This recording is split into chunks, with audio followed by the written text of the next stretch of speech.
Chapitre 1. L'enfant indésirable. James s'était toujours enorgueilli de sa capacité à mener une vie simple. Ce n'était pas qu'il n'était pas intéressé par l'univers qui l'entourait, bien au contraire. Il avait grandi avec l'idée de l'exploration spatiale, de rencontrer différentes espèces, d'atteindre les étoiles. Il s'était toujours imaginé comme faisant partie de cette grande tapisserie, se tenant parmi les gens qui rendaient le monde un peu plus intéressant. Mais tout cela n'était que théorie, que rêve. En pratique, sa vie n'avait jamais été aussi ordinaire. Il travaillait dans une start-up technologique, vivait dans un appartement modeste à la périphérie de New Haven, une ville qui était devenue un centre pour les humains et les visiteurs extraterrestres. Ce n'était pas qu'il n'aimait pas sa vie, c'était juste qu'il n'y avait pas de surprise, pas de véritable excitation, rien qui vaille la peine d'en parler. C'était un samedi matin, le soleil à peine levant. Au-dessus de l'horizon, diffusant une lumière douce sur les rues de New Haven, l'air était frais, un doux rappel que l'automne s'installait. James s'était réveillé plus tard que d'habitude, n'ayant aucun vrai plan pour la journée. Après un rapide petit déjeuner de toast et de café, il prit sa veste et décida de faire quelques courses. Il devait se procurer des fournitures pour la semaine à venir, rien d'extravagant, juste les tâches ménagères habituelles. Il espérait finir tôt et peut-être avoir un peu de temps pour se détendre avant le début de la semaine de travail. En marchant dans la rue animée vers le magasin local, son attention fut attirée par une petite foule rassemblée devant un bâtiment de l'autre côté de la rue. C'était un centre d'adoption, quelque chose qui avait toujours attiré son attention mais qui ne semblait jamais particulièrement intéressant. La bannière à l'extérieur disait « Centre d'adoption intergalactique, trouver un enfant, changer une vie ». C'était une vue courante à New Haven, où des espèces extraterrestres de toute la galaxie coexistaient avec les humains.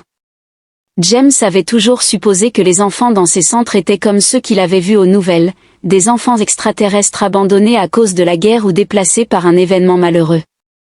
Sa curiosité l'emporta et il s'approcha de la foule, attiré par le magnétisme subtil mais puissant de l'endroit. Il avait entendu des histoires sur le centre au fil des ans, des défis et les récompenses d'adopter un enfant extraterrestre, mais il n'aurait jamais pensé que ce serait réellement quelque chose qu'il envisagerait.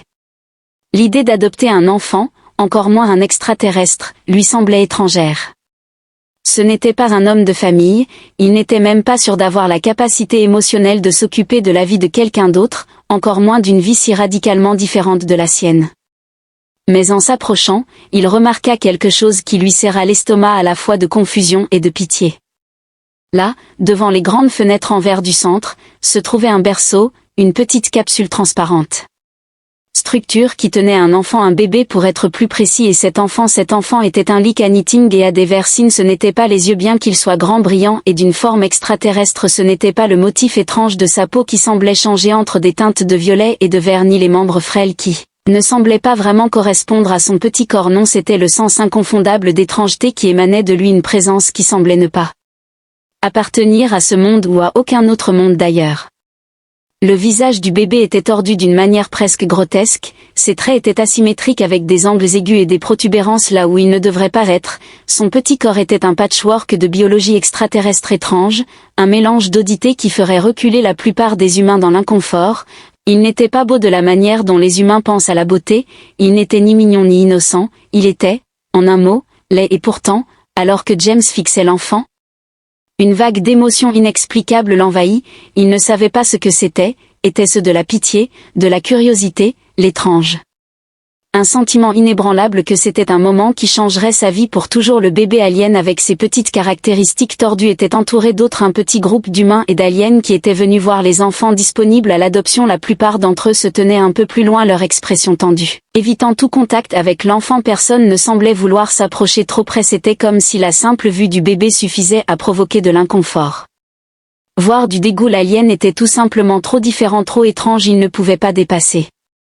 Apparence physique grotesque, le centre d'adoption l'avait placé ici au premier plan pour donner aux parents potentiels une chance de le voir, mais personne ne s'avançait, personne ne se manifestait. C'est à ce moment-là que James fit quelque chose qu'il n'aurait jamais pensé faire, il s'avança, se mit devant le berceau et fixa l'enfant. Il sentit le poids de tous les regards sur son dos, ressentit l'inquiétude émanant de la foule, mais il ne pouvait pas s'en empêcher.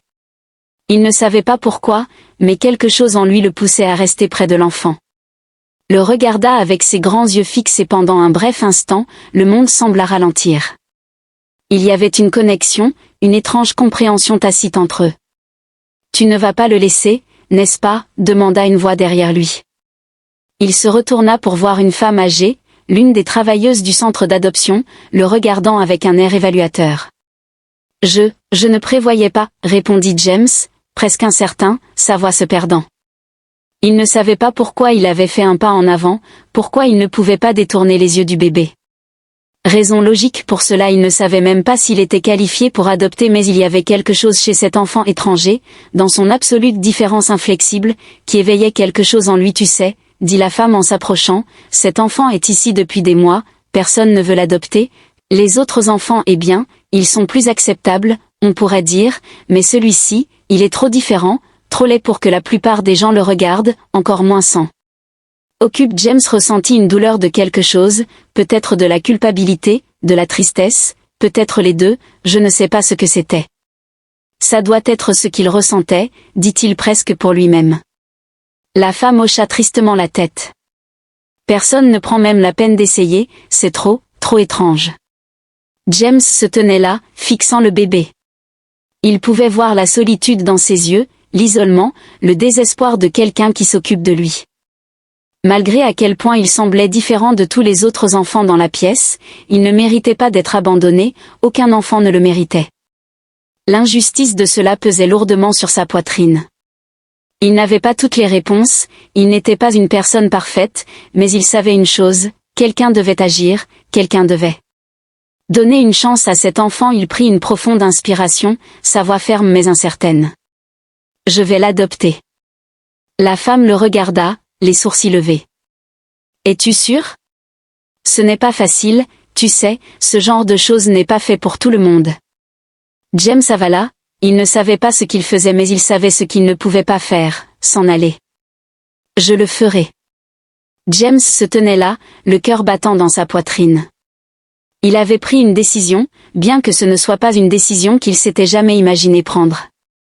Il était entré dans le centre d'adoption en pensant qu'il se contenterait de jeter un coup d'œil, peut-être de poser quelques questions. Mais en se tenant là, regardant l'enfant extraterrestre, c'était comme si ses pieds étaient fermement ancrés sur un chemin dont il ne pouvait s'échapper.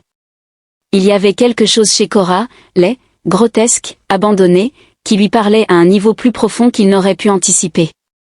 Le bébé extraterrestre, malgré ses traits étranges et son silence inquiétant, avait une innocence que James ne pouvait ignorer.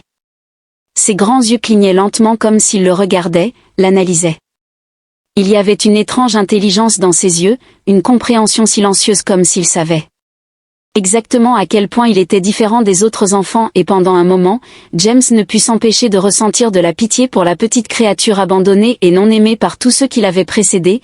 Personne ne voulait de Corana et pourtant, dans l'échange bref entre eux, James trouva une partie de lui-même prête à essayer.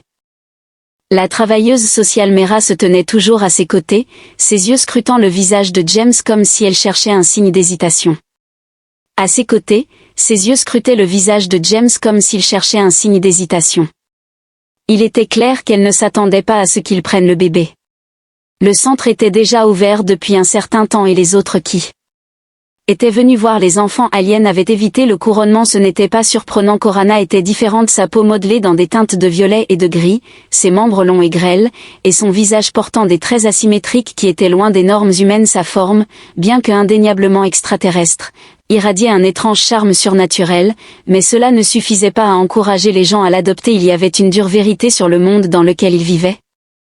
Une vérité que James avait réalisée bien avant aujourd'hui, la laideur était un concept souvent lié au rejet. L'abandon et l'extraterrestre et le bébé étaient l'incarnation de cette vérité, es-tu sûr ? Mera demanda, sa voix teintée de scepticisme mais aussi d'une pointe de surprise. La plupart des gens jettent un coup d'œil à Corana et s'en vont, ce n'est pas exactement ce que les gens sont prêts à adopter. James déglutit, essayant de repousser le doute lancinant dans son esprit. Il n'était pas sûr de ce qu'il faisait, il n'avait jamais prévu d'adopter qui que ce soit, encore moins un enfant extraterrestre avec un visage que personne ne pouvait regarder sans fléchir. Mais au moment où il posa les yeux sur Corana, quelque chose en lui changea. C'était comme si un aimant s'était accroché à son cœur, le tirant vers cette créature abandonnée et sans défense que personne d'autre ne voulait prendre en charge. Peut-être que c'était de la culpabilité ou peut-être quelque chose de plus profond, quelque chose d'instinctuel, le besoin de protéger quelque chose de si vulnérable, si abandonné. Oui, dit-il, sa voix ferme malgré l'incertitude qui bouillonnait en lui. Je vais l'adopter, je ne peux pas simplement le laisser ici. Je suis sûre de pouvoir faire quelque chose pour l'enfant. Mira hocha lentement la tête, son expression impassible. Elle avait déjà vu cela auparavant, des gens promettant d'adopter un alien. Des enfants par pitié ou par culpabilité mal placés, pour finalement se retirer lorsque les difficultés d'élever un enfant d'une autre espèce devenaient trop difficiles à gérer, mais il y avait quelque chose chez James qui la faisait hésiter. Elle avait vu assez de choses pour reconnaître quand quelqu'un était sincère. Il était résolu, déterminé d'une manière qu'elle ne s'attendait pas. Peut-être était-ce la tendresse dans sa voix, la façon dont il avait parlé à l'enfant lorsqu'il l'avait d'abord approché. Peut-être était-ce la force tranquille que James dégageait, une force qui ne naissait pas d'une simple volonté mais de soin authentique. Mea le guida rapidement à travers le processus. Ce n'était pas compliqué, du moins pas au début. Il y avait des formulaires à remplir, des décharges à signer et des examens de santé standards à effectuer, mais rien de hors du commun. On posa à James une série de questions sur sa capacité à s'occuper de l'enfant, sur son foyer, sa vie. Il y répondit mécaniquement, bien que ses pensées soient ailleurs. Il ne se préoccupait pas des aspects pratiques, il ne s'inquiétait pas du fardeau financier ni des difficultés logistiques d'élever un extraterrestre. Enfin, tout ce à quoi il pouvait penser était Kara, l'enfant silencieux et solitaire qu'il venait d'accepter de prendre chez lui. Il ne pouvait pas l'expliquer, mais cela lui semblait être la chose juste à faire. Des heures plus tard, après que les formalités nécessaires aient été complétées, James se retrouva devant le centre Cora blotti. Dans ses bras, les grands yeux du bébé étaient toujours grands ouverts et il semblait examiner son nouvel environnement avec la même attention minutieuse qu'il lui avait montré plus tôt. Il n'y avait aucun autre signe d'émotion, pas de pleurs ni de caprice, mais cela ne semblait pas. Peu importe, le silence entre eux n'était pas inconfortable, mais il était tout de même écrasant. James avait l'impression de se tenir au bord d'une falaise inconnue, incertain de l'endroit où ce chemin le mènerait, mais sachant qu'il ne pouvait pas faire demi-tour. La marche jusqu'à son appartement était longue. La ville de New Haven avait une atmosphère particulière avec son mélange de gratte-ciel futuriste et de vieux bâtiments, une architecture extraterrestre se mêlant au design humain. La ville avait une étrange harmonie, une harmonie à laquelle il fallait s'habituer. Ce n'était pas seulement le mélange des cultures, c'était la réalité de vivre dans un endroit où différentes espèces, chacune avec ses propres complexités et attentes, coexistaient dans un équilibre fragile. Alors que James marchait dans les rues bondées, la présence de Karen dans ses bras était comme un poids qu'il ne pouvait pas se défaire. Il avait pris quelque chose d'énorme et il ne pouvait ignorer la gravité de sa décision.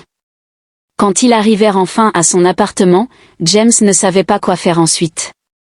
Il n'avait aucun plan, aucune feuille de route pour élever un enfant, encore moins un enfant extraterrestre. Il ouvrit la porte de son petit appartement d'une chambre, entrant à l'intérieur avec Karen. Encore bercé dans ses bras, l'espace était modeste, rempli des vestiges d'une vie de célibataire, une cuisine en désordre, quelques chaises dépareillées et une multitude de gadgets qu'il utilisait pour combler le vide de l'ennui. Ce n'était pas un endroit pour un enfant, certainement pas pour un enfant aussi étrange et vulnérable que Karana, mais James était déterminé. Il n'allait pas laisser Karana seule, pas maintenant, pas jamais. Il déposa doucement l'enfant sur le canapé où Karana se recroquevilla en boule, ses longs membres serrés contre son corps, la lueur de sa peau s'estompait à mesure qu'elle se détendait. James se recula, incertain de ce qu'il devait faire ensuite. L'enfant ne s'engageait pas vraiment avec lui. Corana n'avait pas émis le moindre son depuis ce bref gémissement au centre d'adoption. Au lieu de cela, elle restait calme, apparemment en paix mais distante. Le manque de réponse était troublant, mais James ne pouvait pas se laisser décourager. Cet enfant avait besoin de lui, qu'elle l'exprime ou non. Très bien, gamin. James dit plus à lui-même qu'à Karana, c'est ici que nous commençons, toi et moi. Nous allons résoudre cela ensemble. Il n'était pas sûr de combien de temps il lui faudrait pour se lier avec l'enfant extraterrestre ou si cela allait même se produire. Il ne savait pas quels défis l'attendaient ni quels obstacles il devrait surmonter, mais ce qu'il savait avec une certitude qu'il ne pouvait pas expliquer, c'était que Corana ne serait plus jamais seule, tant qu'il aurait son mot à dire dans l'affaire. Cet enfant était maintenant sa responsabilité et malgré l'étrangeté de la situation, malgré tout ce qui rendait Kara différente, James sentit quelque chose s'agiter dans sa poitrine. L'enfant n'avait personne d'autre que lui et James n'avait personne d'autre que l'enfant et pour le première fois depuis longtemps que cela semblait suffisant. Chapitre 2. Les premiers jours. Les jours qui ont suivi étaient remplis d'une étrange combinaison d'incertitudes et de liens silencieux. Les premières nuits avec Corana furent les plus difficiles. James avait prévu les comportements habituels des bébés: pleurer, s'agiter, les crises occasionnelles, mais Corana ne faisait rien de tout cela. L'enfant extraterrestre était silencieux, presque de manière inquiétante. Ses grands yeux vitreux suivaient James partout où il allait, mais il n'y avait aucun signe de détresse, aucun besoin de réconfort. C'était comme si l'enfant avait été programmé pour exister, pour ne pas vivre. James ne savait pas quoi en penser. Ce n'était pas que Corana était insensible, mais plutôt le contraire. L'enfant était hyper conscient, intensément observateur, mais sans aucune manifestation extérieure d'émotion ou de besoin. Au début, James a essayé tout ce qu'il savait. Il a lu le guide de soins pour extraterrestres fourni par le centre d'adoption, bien que la plupart de son contenu soit rempli de conseils habituels, de programmes d'alimentation, de cycles de sommeil. Les soins généraux, mais ce n'étaient pas les conseils pratiques dont James avait besoin, c'était la connexion émotionnelle, l'étincelle qui transformait cette étrange créature extraterrestre en quelque chose qui ressemblait à une famille. La tâche semblait presque insurmontable, il n'avait aucune idée de comment former ce lien, comment établir la connexion qui ferait que Corana se sentirait comme si elle appartenait.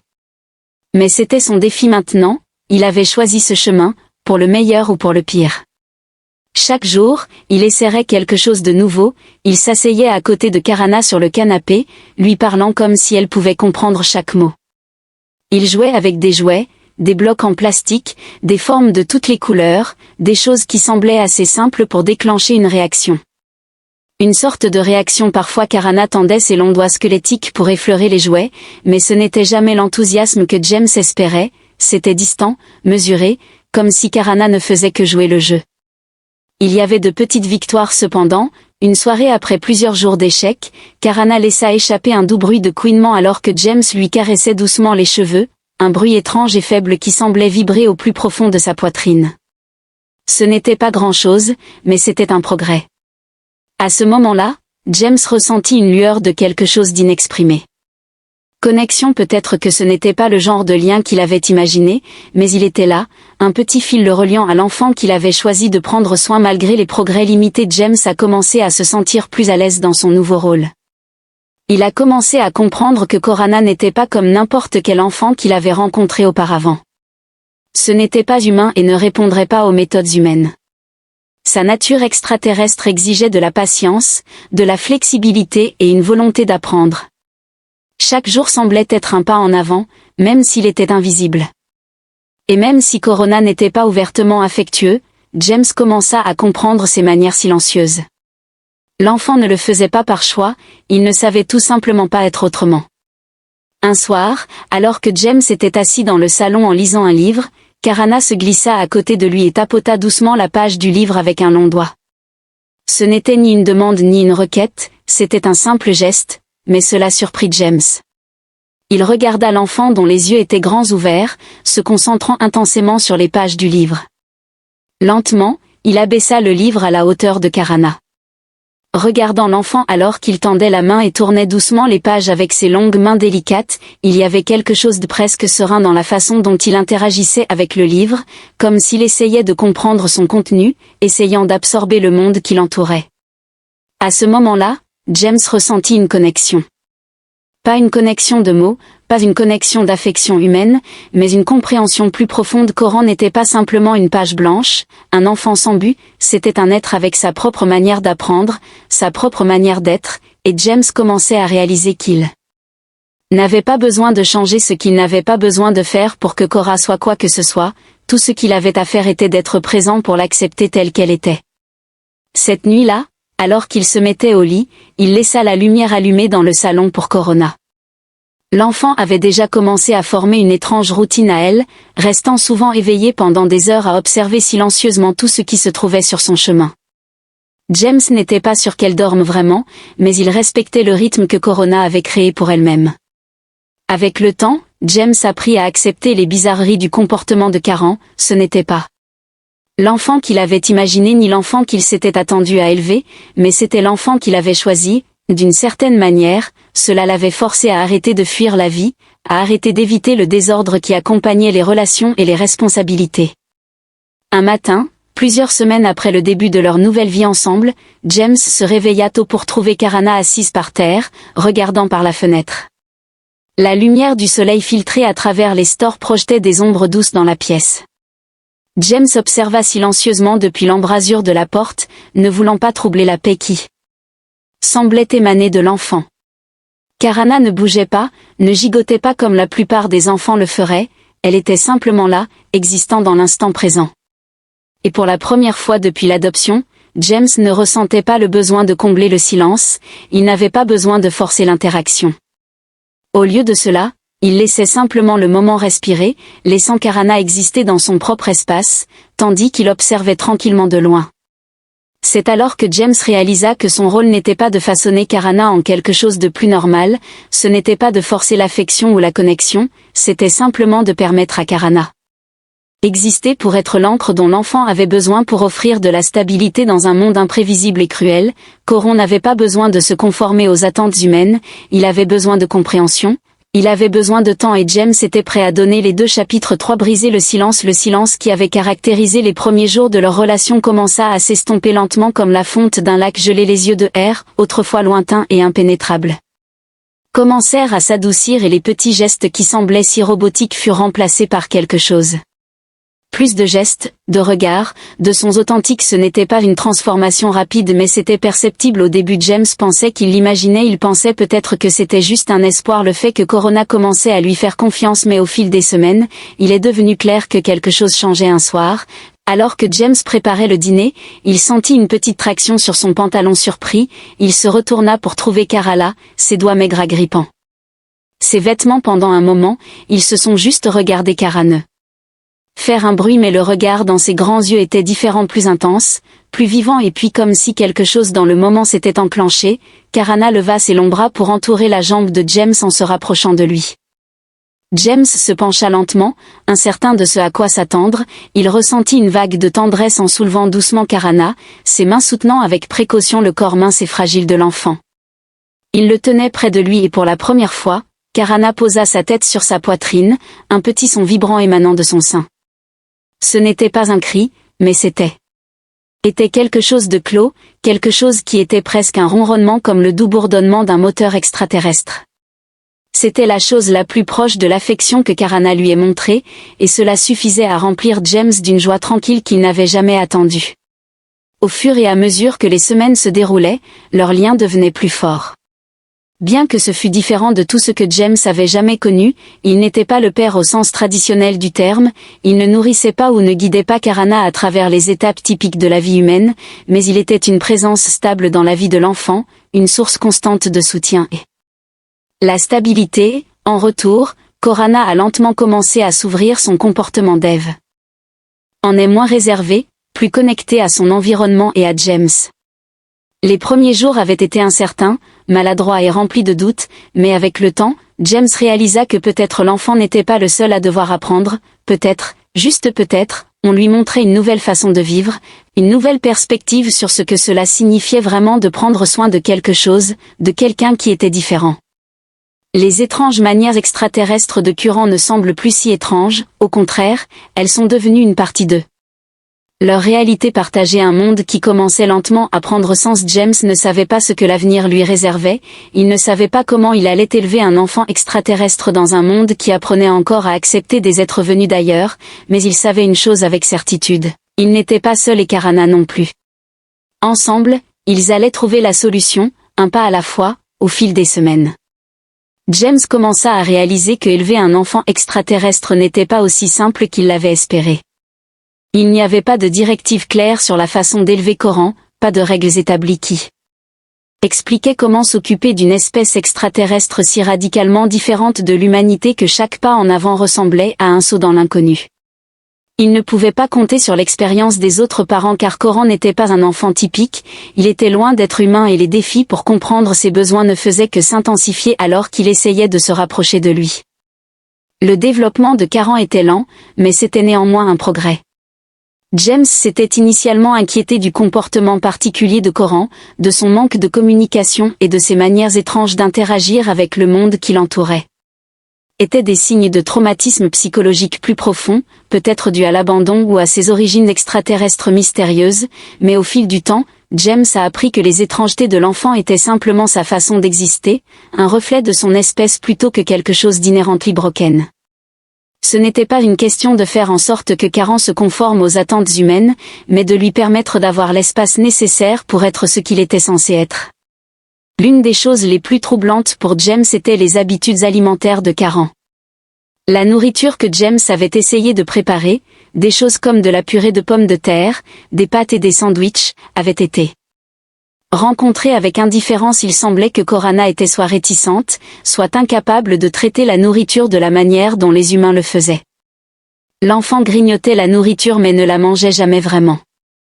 James avait consulté des spécialistes au centre d'adoption, mais leurs conseils n'étaient pas beaucoup meilleurs. Ils lui avaient donné une série d'aliments extraterrestres à essayer, chacun plus bizarre que le précédent. Un jour, James se retrouva à donner à Corana une masse gélatineuse provenant d'un petit récipient, regardant l'enfant extraterrestre la consommer avec empressement comme s'il l'avait attendu. Pour ce repas exact mais même alors la connexion entre eux semblait toujours tendue. Coran n'était pas un bébé humain, donc les signes typiques d'attachement comme les sourires, des rires, des pleurs quand il était contrarié, n'étaient pas au rendez-vous. Au lieu de cela, Ka semblait traiter son monde avec une intensité silencieuse. Il s'asseyait et observait James pendant des heures, ses grands yeux le suivant avec une concentration inébranlable, comme s'il essayait de déchiffrer chacune de ses actions. Il n'y avait pas de débordements émotionnels, pas de caprices. C'était un enfant, oui, mais un enfant qui comprenait le monde d'une manière fondamentalement différente. Il y avait des jours où James doutait de lui-même, des jours où il se demandait s'il faisait une erreur. Ses amis et sa famille le soutenaient, mais il ne comprenait pas vraiment ce qu'il traversait. Il ne comprenait pas à quel point il était difficile d'élever un enfant qui ne pouvait pas communiquer de manière qu'il puisse comprendre, qui n'avait pas de moyens clairs de montrer de l'affection. Pourtant, James restait déterminé. C'était maintenant sa responsabilité, malgré les défis, malgré les moments de frustration et de doute, il n'était pas prêt à abandonner. Un soir, quand le silence s'était installé dans l'appartement et Karan dormait dans son petit berceau. James était assis sur le canapé, examinant les notes qu'il avait conservées dans un journal. Il avait documenté ses expériences, essayant de comprendre les changements lents mais réguliers qui avaient commencé à se produire. Il avait noté chaque moment, chaque petite étape, chaque interaction silencieuse, ce n'était pas grand-chose mais c'était suffisant pour suivre les changements subtils qui avaient commencé à se produire chez Corana. Il y avait des moments où Corana tendait ses bras frêles vers James, cherchant le réconfort de son toucher. Bien que ce ne soit pas de la manière typique d'un enfant humain, James pouvait dire que l'enfant commençait à lui faire confiance. Le contact venait sans avertissement, souvent quand James s'y attendait le moins, quand il était assis à côté de lui sur le canapé ou quand il était occupé avec son travail. L'enfant tendait la main presque imperceptiblement et posait doucement sa main sur sa jambe. C'était un geste étrange et inconnu, mais c'était aussi le premier véritable signe d'affection qu'il avait reçu de Corana. Il n'avait pas imaginé que cela viendrait si lentement, il avait supposé que la parentalité serait un processus de changement rapide, que l'enfant grandirait de manière prévisible, mais c'était différent, c'était un lent processus, une croissance régulière de confiance qui ne pouvait être nourrie que dans de petits moments calmes. Puis, un matin, quelque chose d'inattendu s'est produit. James était assis à la table de la cuisine en train de boire son café quand il a entendu Cora émettre un son. Ce n'était pas grand-chose, une seule énonciation douce comme un faible bourdonnement rauque, mais c'était un son néanmoins. C'était la première fois que Cora faisait un bruit qui n'était ni un soupir ni un faiblage d'un autre monde. James se figea, le cœur battant, en se tournant pour regarder l'enfant. Corana était assise à son endroit habituel près de la fenêtre, regardant dehors comme elle le faisait toujours, mais cette fois, sa bouche était ouverte et le son venait du plus profond de sa poitrine. Le son n'avait aucun sens, pas de manière humaine, mais il était tout de même indiscutable, une forme de communication, un signe que Corana commençait à interagir avec le monde. Au-delà de l'observation, James posa sa tasse et s'approcha lentement de l'enfant, s'agenouillant à ses côtés. Corana ne s'est pas éloigné bien que cela ne paraisse pas. Vers lui non plus, au lieu de cela, il émit à nouveau le même son bas et cette fois, sa main tressaillit, se tendant vers celle de James. C'était un petit geste d'intention incertaine, mais c'était quelque chose, c'était un progrès. James sourit, son cœur se gonflant d'un mélange de fierté et de soulagement. Il savait que Corana avait le potentiel de se connecter, mais il ne s'était pas attendu à ce que cela se produise de cette manière. Ce n'était pas rapide, ce n'était pas un moment dramatique, mais c'était suffisant. James prit doucement la main de Karan, sentant les doigts délicats s'enrouler autour des siens. Pendant un moment, ils restèrent ainsi. Enfermés dans le silence avec seulement les faibles sons du monde extérieur remplissant la pièce, Corana ne parlait pas, elle ne pleurait pas, mais dans cette connexion silencieuse et non dite, James savait que quelque chose d'important s'était produit, c'était une percée, petite mais significative, un moment où l'écart entre eux s'était légèrement réduit. Chapitre 3. Briser le silence. Les semaines suivantes apportèrent plus de changements. James avait commencé à réaliser que l'enfant extraterrestre qu'il avait pris non seulement apprenait à lui faire confiance, mais commençait également à montrer des signes de sa propre manière unique de comprendre le monde. Les manières de Karan étaient encore inconnues, son comportement étrange, mais il ne semblait plus insurmontable. L'enfant n'était pas humain et son éducation non plus, mais lentement James commença à s'adapter à ses besoins, à ses rythmes. Chaque jour semblait être un nouveau défi, une nouvelle façon d'apprendre, mais pour la première fois, il ne sentait pas qu'il échouait. Le changement le plus notable était la volonté de Karan de s'engager. Il avait commencé à interagir davantage, à tendre la main vers les choses, semblant même jouer à sa manière. Ce n'était pas le genre de jeu auquel les enfants s'adonnent habituellement, il n'y avait ni bruit fort ni jouets en désordre, mais au lieu de cela, Karan se concentrait intensément sur les objets, les prenant avec ses mains délicates, les étudiant de près avant de passer à autre chose. C'était un processus silencieux et méticuleux, une partie de James l'admirait, c'était comme si Karan assemblait un puzzle qu'il ne pouvait comprendre qu'à sa manière. Mais au fil des jours, quelque chose d'autre a commencé à émerger, quelque chose que James n'avait pas anticipé, car a commencé à l'imiter. C'était subtil au début, presque imperceptible. Un après-midi, alors que James préparait le déjeuner, il vit Corana l'observer attentivement depuis la table. Il coupait des légumes pour une salade et, en déplaçant le couteau, Corana étendit ses longs doigts pour saisir un petit couteau émoussé sur la table à côté. Il ne fit rien avec, mais le geste était indéniable, l'enfant essayait de l'imiter. James rit doucement pour lui-même, bien qu'il n'y ait aucune malice, seulement de l'émerveillement. C'était comme si Corana commençait à comprendre, à un certain niveau, qu'il pouvait interagir avec lui. Qu'il essayait de le refléter même de manière si petite semblait être une étape importante. Ce n'était plus un observateur passif, il apprenait, s'ajustait, trouvait des moyens d'interagir avec le monde d'une manière qui avait du sens pour lui. D'accord petit James, dit-il d'une voix douce mais pleine d'affection, tu veux aider hein? D'accord, voyons ce que tu peux faire. Pour la première fois en semaine, James ressentit un sentiment de fierté, quelque chose qu'il n'avait pas prévu en prenant Corana dans sa vie. L'enfant était différent, c'était étrange, mais c'était sa responsabilité maintenant, et il commençait à lui faire confiance, à le comprendre d'une manière que les mots ne pourraient jamais expliquer. Au fur et à mesure que les jours passaient, le silence entre eux continuait de se briser petit à petit, remplacé par de petits moments de connexion, des gestes qui disaient à James qu'il n'était plus seul dans cette situation. Il était maintenant un père, non seulement d'un enfant extraterrestre, mais de quelqu'un qui, malgré tout, avait besoin de lui, et James ne tournerait jamais le dos à ce besoin, peu importe à quel point le chemin à venir pourrait être étrange. Au fil des jours, James et Corana commencèrent à s'installer dans une routine. Les premiers jours le silence maladroit et l'incertitude étaient progressivement remplacés par quelque chose de beaucoup plus familier, le rythme régulier de la vie ensemble. Chaque interaction, aussi petite soit-elle, les rapprochait, et James commença à remarquer les subtilités dans le comportement de Corana qui indiquaient un sentiment croissant d'attachement. L'enfant extraterrestre apprenait à lui faire confiance, à compter sur lui de manière qui transcendait la simple survie. Il devenait lentement une partie de son monde, et James découvrit qu'il devenait une partie du sien. La communication silencieuse continuait d'évoluer. Ce n'est qu'un soir, après avoir passé tout l'après-midi ensemble, que James remarqua un changement significatif. Kara avait toujours été observatrice, assise tranquillement et le regardant faire ses corvées, mais aujourd'hui était différent. Alors que James était assis à son bureau, travaillant sur des rapports en retard pour son travail, il sentit une légère pression sur sa jambe. En regardant vers le bas, il vit Karana assise à côté de lui, ses longs doigts fins reposant doucement contre son pantalon. Les yeux de l'enfant étaient grands, concentrés, et il avait une expression presque curieuse sur le visage. James s'arrêta.